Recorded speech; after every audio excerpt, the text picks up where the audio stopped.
G'day you, well, it's Scott Picken, CEO and founder of WealthE, and coming live to you from Buckingham Palace in London. And I thought that today's Wealth Insight, being here in front of the Queen and about to see the changing of the guards, what we would have to look at in terms of Wealth Insight this week is the saying that he who owns the land is king. Now, if you look behind me here, this is the Queen of England. I mean, all this land, you've got Hyde Park, and I don't know if most people know this, but the biggest money earners, the biggest wealth in England is the people that actually own the land. In terms of how the world works, the land used to be owned by the kings and queens, and then they gave it to their lords and ladies.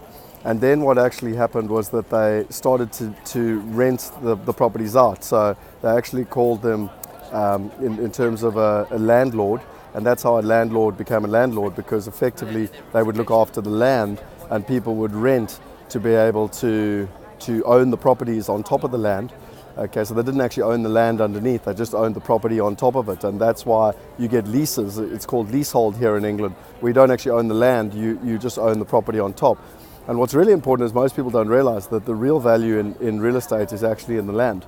And that's why you've got things like landlords. That's why the kings and queens around the world are the wealthiest people on the planet, because they own all the land.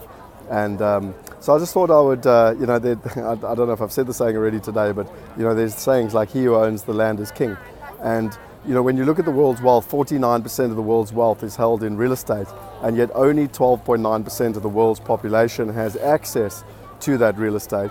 And then what's really, really fascinating is that of that 12.9% in the Western world, so here in England and Australia and America, statistically less than 1% of people will actually retire wealthy at the age of 65, which is quite frankly disgusting.